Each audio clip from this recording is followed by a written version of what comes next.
بسم الله الرحمن الرحيم. السلام عليكم ورحمة الله وبركاته. ازيكم عاملين ايه؟ النهاردة بقى ان شاء الله هنعمل مع بعض كيكة.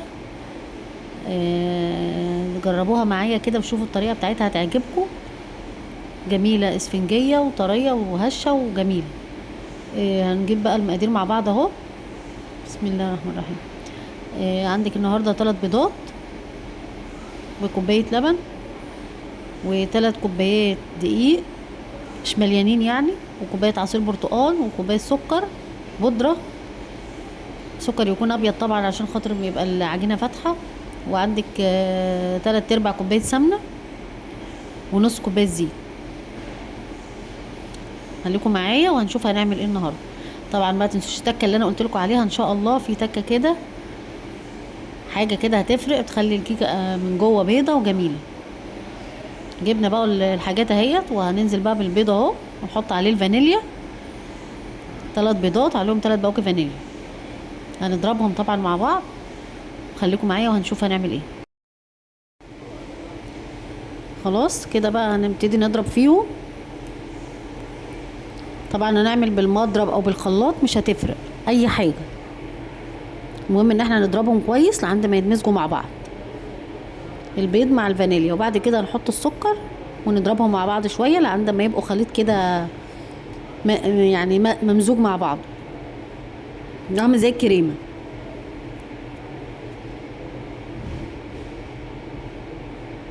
ماشي، خليكم معايا وهنشوف هنعمل ايه. ان عجبكم بقى الفيديو بتاعي اشتركوا معايا في القناه واعملوا لي لايك.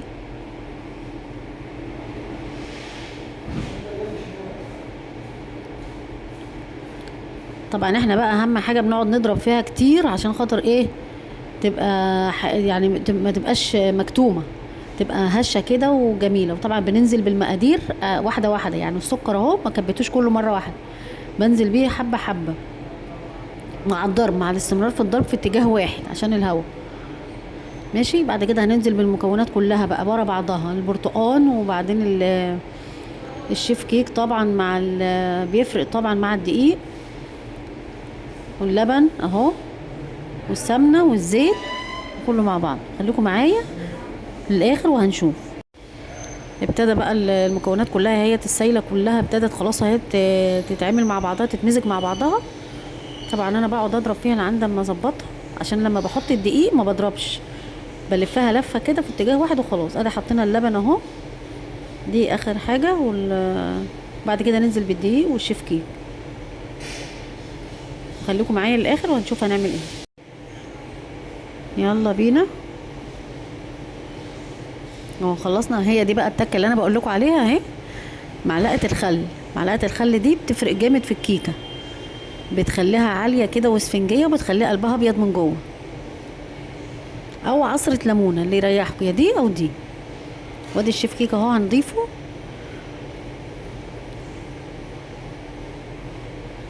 وبعد كده هننزل بقى بالدقيق ونضرب بقى مع بعضه، بس ضرب بقى في اتجاه واحد كله كده بالراحه عشان ايه الهوا. خليكم معايا وهنشوف هنعمل ايه. هننزل بقى بالدقيق اهو واحده واحده مع مع المضرب، واحنا بنقلب في اتجاه واحد.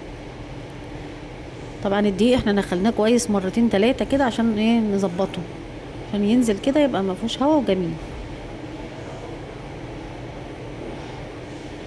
طبعا انا مجهزه 3 كوبايات، يعني مش هحطهم كلهم، هو المفروض 2.5 كوبايات عشان يبقى حلو. بس انا قلت لو الخليط جه طري شويه يعني هزود الشويه الباقيين.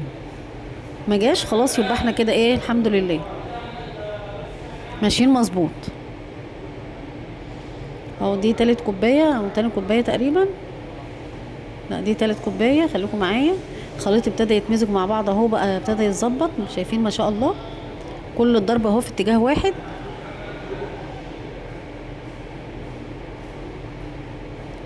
اهو احنا خلاص كده قربنا نخلص، بنلف فيها بس كله في اتجاه واحد عشان الهوا.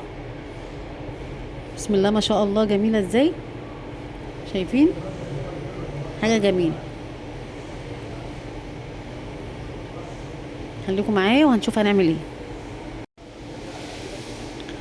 اهو شايفين القوام بتاعها عامل ازاي، ما شاء الله قوام جميل جدا. كيكه هتطلع هشه وجميله وخفيفه.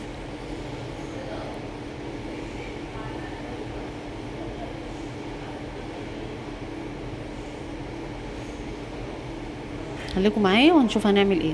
ان عجبكم بقى الفيديو اشتركوا معايا في القناه واعملوا لي لايك. طبعا الكيكه بقى الولاد اليومين دول سهرانين، فطبعا بقى بالليل بقى مع كوبايه شاي كده بلبن او الصبح تبقى حاجه جميله جدا. اهو الصينيه، جهزنا الصينيه اهو. حاطين طبعا مسحناها بشويه زيت وشويه دقيق كده عشان الحاجه ما تلزقش في القاع بتاعها فيها، ونزلنا بالخليط كله اهو ما شاء الله. طبعا احنا ظابطين الفرن على درجه حراره 180 من قبلها بربع ساعه، ومشغلين فوق وتحت. طبعا احنا اهو خلصنا، بنخبطها بس خبطتين كده عشان نخرج الهواء. وكده بقى ايه خلاص المقادير بتاعتنا خلاص كده، الوصفه بتاعتنا خلصت وهي خرجت اهي من الفرن. بسم الله ما شاء الله، حاجه جميله وهشه وطريه وناعمه. انا طبعا ما بحبهاش عاليه يعني عشان الولاد عندنا يعرفوا ياكلوها، يعني بحبها كده وهم كمان. خليكم معايا بقى.